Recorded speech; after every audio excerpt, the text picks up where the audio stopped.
What is up, everybody? Welcome back to the channel. I am Ricardo, your NBA sports journalist, and tonight I am not going to start with the final score. I am going to start with something else, something that matters more than the result. LeBron James went for 24 points and 12 rebounds in Game 4 tonight. A double-double. He fought. He competed. He gave the Los Angeles Lakers crowd in that building everything he had for 40 minutes. Austin Reaves went for 27 points. Rui Hachimura dropped 25 points on 60% shooting. Jackson Hayes gave them 18 off the bench on 75% shooting. The Lakers scored 110 points in an elimination game against the #1 seed in the Western Conference and played their most competitive game of this entire series, and they lost 115-110. Oklahoma City Thunder sweep the Los Angeles Lakers 4-0, and with it, the last playoff run of LeBron James is over. Let me give you the game before I give you the emotion. Because the numbers from Game 4 tell a genuinely complicated and beautiful story about a team that refused to go quietly even when everyone knew how it was going to end. The quarter breakdown is actually remarkable. The Lakers won the first quarter 26-21. They led by 5 after one quarter in an elimination game against OKC. Then OKC came back and won the second quarter 28-19 to take the lead at halftime. Then, and this is the part that is going to stay with me, the Lakers won the third quarter 39-31. 39 points in one quarter against the Oklahoma City Thunder defense. They had the crowd on its feet. They had momentum. They were cutting the lead. They were making runs. They were making this game feel like something real.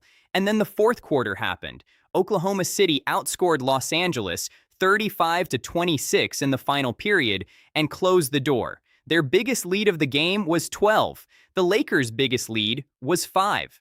Two teams competing. One team ultimately with too much depth, too much talent, too many answers. Shai Gilgeous-Alexander delivered when it mattered most.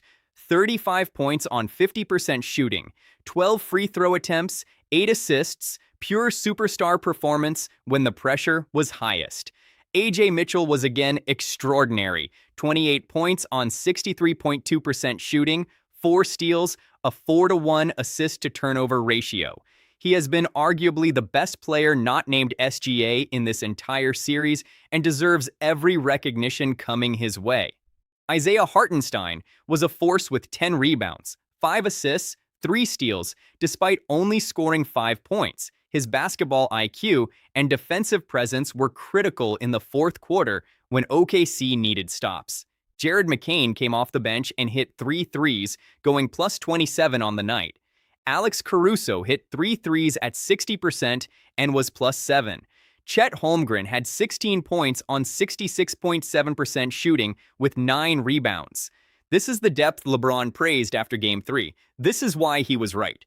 But now, let me talk about the Lakers. Because Game 4 was not a surrender. Game 4 was a fight. And the people in that building in Los Angeles tonight felt something real. LeBron's 24 points and 12 rebounds were produced on 44.4% shooting. Not his best efficiency, but engaged, physical, present. He went to the free throw line 8 times and made 6. He had 3 assists, but also 4 turnovers. The turnover problem that has plagued him all series never fully went away. His minus 17 tells you that when he was on the floor, OKC was still winning the overall battle.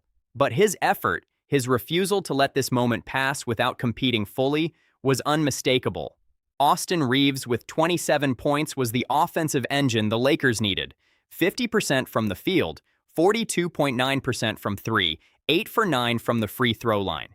He was aggressive, he was creative, he was the best Laker on the floor for long stretches of this game. If Reaves had been this version of himself throughout the series, instead of the 3 for 16 disaster of Game 1, maybe this series has a different feel, but you cannot play maybe in the playoffs.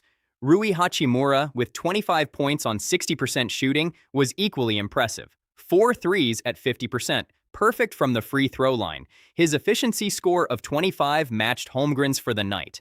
Marcus Smart had 6 turnovers. That is the painful asterisk on an otherwise emotionally charged performance from a player who tried to bring the energy this team needed. but OKC had 12 steals tonight. 12. They forced 19 Lakers turnovers and turned them into 22 points. In a game decided by 5 points, those 22 points off turnovers are the series in one number. The Lakers competed. They shot 50.7% from the field. They scored 110 points. They just kept giving Oklahoma City free possessions, and a team as good as the Thunder does not waste free possessions. Now, I need to say something about what just happened here. Because the Oklahoma City Thunder have done something genuinely historic in this playoff run, they have swept through the entire Western Conference bracket. Phoenix in the first round, Los Angeles in the second, back-to-back sweeps. They have gone 8-0 in these playoffs, and they have not been seriously challenged in a single game.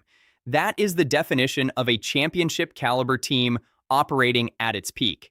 They are going to the Western Conference Finals, and I do not see anyone on that side of the bracket who can beat them. But tonight is not about the Thunder. Tonight belongs to the Lakers. Tonight belongs to Los Angeles. Tonight belongs to LeBron James, who walked onto that floor at 40 years old in an elimination game against the best team in the West and scored 24 points with 12 rebounds and competed like the champion he has always been.